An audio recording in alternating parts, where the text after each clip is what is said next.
guys, welcome back to my channel. I am the one and only Kentucky Yankee. The reason we beat all that body straight first before we started is because it makes the job go much easier and smoother if all the metal's straight before you remove that rusty metal and weld in new metal. Let's cut this fender out and get a new one welded in.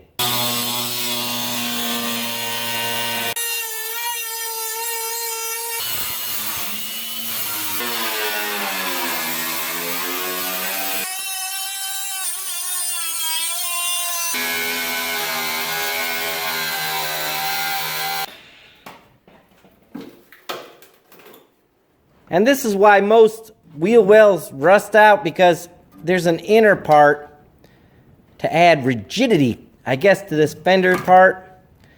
But the problem is all the dirt, salt, moisture, everything gathers up in this spot, and that's why you get these rust holes.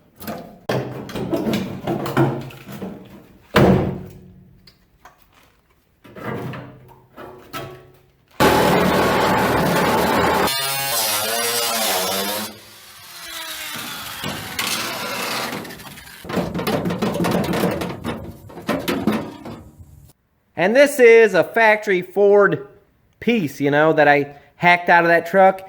And what's good about it too is it's got the inner fender with it. I butchered it out of there. I should have cut it on the spot welds with this little tool right here. This tool, what it does, if it'll focus, you can push it onto the spot weld. That's spring loaded. It's just to hold the thing in place. And it cuts around that spot weld so that you can get them off without making a big damaged bunch of mess.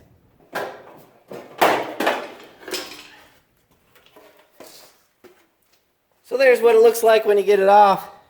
See, just holes there. But on this other back side, there's no holes on the truck.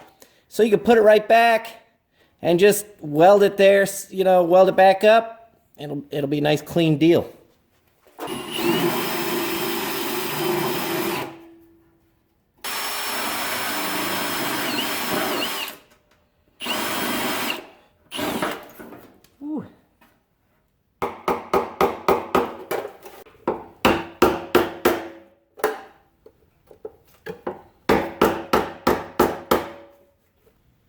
All right, just a quick timeout. I had to show you guys this. Look at this.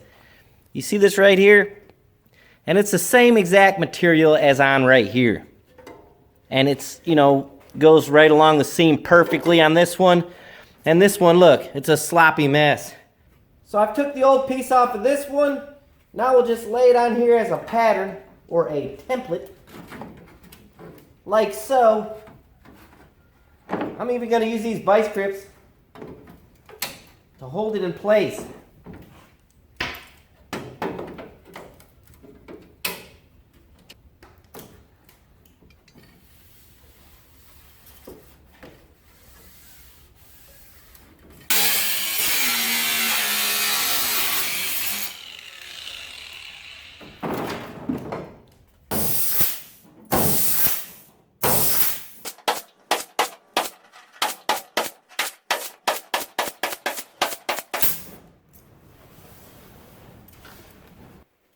So all that tool does is make a nice little groove. You might have seen it in my previous videos where this metal will fit just nice in that groove.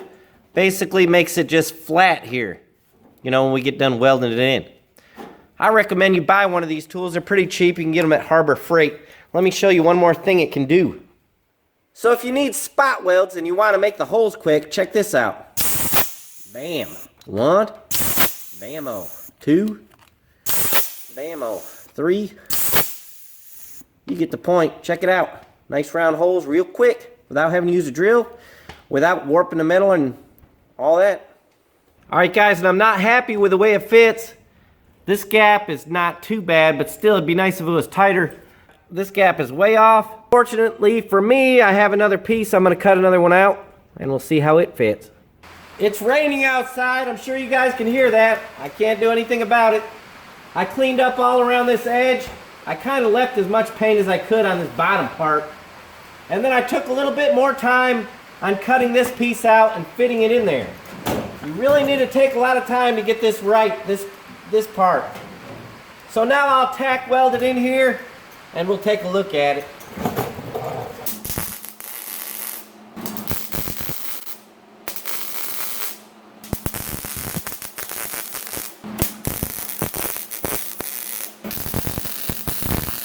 So I've got it all tacked in. Just tack welded in there, see? And it's nice, it's about flat, you know.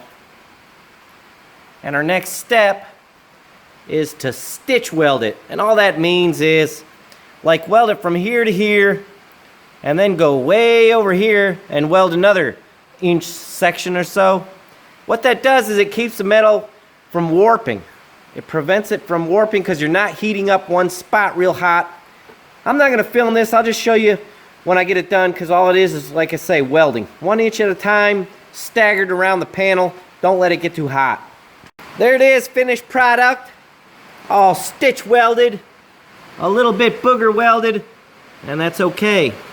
The next thing you want to do is grind her down with this flapper wheel. And these, if you use this, it'll keep the metal cooler. And the whole time you're doing this kind of stuff, the cooler you can keep the metal, the better off you are, because heat warps metal.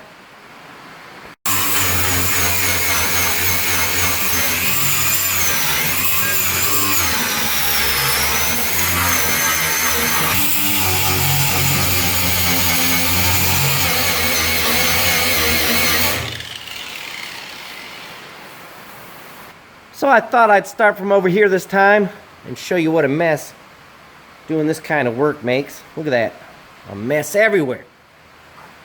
And there it is, all ground down. And you know, it's decent. I could still do some more work to it. That's it for this one, guys. I'm going to call this part 1. And we still have a long way to go, but I'll go ahead and upload this video. You guys can keep up with me, see what we do next. If you're having trouble with metal warping, if you're having trouble with things lining up and you're getting frustrated, just know that everybody has this trouble. The more jobs you do like this, the better you'll get at it. And when it comes to this kind of work, it takes years and years of practice to get good at it. So if you're having a little bit of trouble, like I said, don't worry about it. Just keep on keeping on. However it comes out, make sure you do your best and be happy with it. Listen, we'll see you next time.